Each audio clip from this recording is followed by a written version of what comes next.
It's an issue that needs resolved. I think this gives us a starting point when we come back next year to continue to find a solution to that problem, because this problem's not going to go away.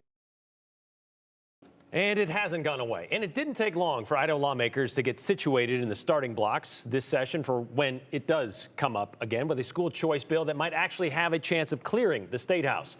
However, one of those lawmakers jumped too soon, a false start, if you will, and he took off running with his own version of a school choice bill. And we're going to get to that in just a moment. But this possible final lap for vouchers, education savings accounts, or parental choice tax credits, however you want to call it or frame it, it's been in the qualifying stages for several sessions.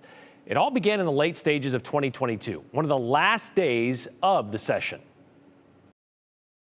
Motion to introduce RS 29865, RS 29894, RS 29245, RS 29616. And that was the end of a 3-minute meeting right there in the House Ways and Means Committee. That's when Representative Megan Blanksmith took 30 seconds to read off an entire list of routing slips that would be rubber stamped and printed as bills. RS 29567 was one of them at the end there, and it would become House Bill 822. It was a Republican Representative Jason Monk's bill, and the idea was to create an education savings account where 90% of what is spent per student per year by the state and the school districts, which would be about $7,500, 90% of that would go into an account to pay, or for parents to pay for their kid to attend any private school or to cover the cost of homeschooling. So $6,750 would follow the student to a private school. The public school district where that student resides would get $750. And there was no cap mentioned in this bill, so it could amount to tens of millions of dollars. Well, the bill never got a hearing. The next year, in 2023, Republican Senators Tammy Nichols and Brian Lenny joined forces to bring forth another ESA idea. They would call it the Freedom and Education Savings Account Bill, or Senate Bill 1038. And their idea dropped the amount available to follow a student to a private school to 80% of the average spent, or about $5,950. And it would create a parent review commission to implement and administer the program. And they were asking for $45 million. $40 million for the funding, $5 million for administrative fees. But the problem for many senators who took up the bill in a more than 2-hour debate on the Senate floor was the state's responsibility to maintain a system of free public schools. This legislation takes away from that maintenance, takes away from establishing and maintaining that general, uniform, and thorough system of free, common public schools. It violates my oath, and it violates the Idaho Constitution. For that reason, I will oppose this bill. Senate Bill 1038 would fail to get through the Senate, 12 noes to 23 ayes. A little more than a week later, Republican Representative Lance Cloud took his shot at school choice. The Education Opportunity Program was introduced the second week of March. And Cloud's bill would also give families 80% of what is spent per student by state and local school districts. The priority would be given to low-income families, but he only wanted to set aside $17.5 million to cover it. House Bill 289 also did not get a public hearing and remained in the House Education Committee. Then 2 weeks later, Republican Senator Ben Adams tried another approach. He brought a school choice tax credit bill to the House Revenue and Taxation Committee. For families with kids in private school or being homeschooled, House Bill 347 would give them money back. $1,300 for the first kid, $900 for the second, $500 for the third, and $200 each for each one after that. With an estimated 22,000 Idaho kids in private school or being taught at home, Senator Adams thought $30 million would be enough to cover the cost of the tax credit. So it wouldn't be taking money out of the school budgets, but still, several committee members had concerns with what else it did not do.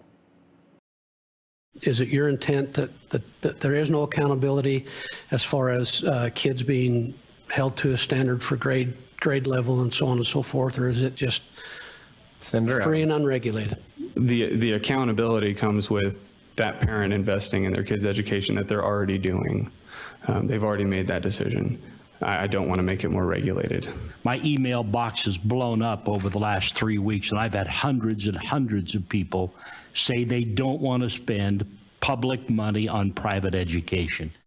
Which is why that bill never got out of the House Revenue and Taxation Committee. So jump ahead a year later, and the tax credit idea would carry over to March of 2024. House Bill 447, the brainchild of Republican Representatives Wendy Horman, Jason Monks, Scott Grow, and Doug Ricks, would get printed and it would get a public hearing. They called it the Parental Choice Tax Credit, and it would refund families $5,000 per kid, or $7,500 for students with special needs, to help them pay for educational materials, even transportation, or tuition for private school. They put a $50 million cap on it, on what would cost the state $40 million for the tax credit and a separate $10 million for low-income families to apply for a grant should they choose to participate. But for the same reasons as mentioned before, money coming out of the general fund, a lack of accountability, and the fact it looked to be unconstitutional, House Bill 447 failed to advance out of committee by an 8-9 vote. Okay, so 2 weeks later, Speaker of the House, Mike Moyle, he decided to let everyone know school choice was not going to die. It was going to be heard from again. So he personally stepped up and introduced House Bill 743.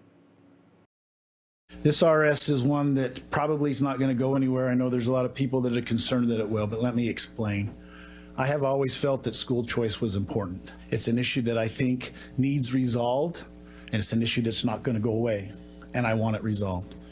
Speaker Moyle knew it was too late in the session last year to advance any such bill, but he just wanted to make sure it was still fresh in lawmakers' minds that it will be addressed again this session. So that does bring us to this session. And Joe Paris joining us here. We've already heard from Representative Horman, who is spearheading the latest school choice tax credit bill. However, she has yet to introduce it officially, hoping to get more people on board before they kind of bring it forward. But not everyone is on board with that kind of team play, right, Joe? Yeah, there was a few surprised reactions at the legislature today, Brian. So the first school choice bill of the year is here, and it appeared in a very surprising way. It is called House Bill 1, and it is titled the Idaho Parental Choice Tax Credit, and it appeared in the list of House legislation to begin the day, which means it didn't get a first hearing in committee or public testimony. That's because, as we have learned, it is a personal bill, meaning it never went through a committee and was simply read across the House floor after some technical filings at the State House. From the floor, though, it essentially goes to sit in a file cabinet. So personal bills, they're not new, and really they're just an idea that you get read across the floor. They're not meant to really go anywhere.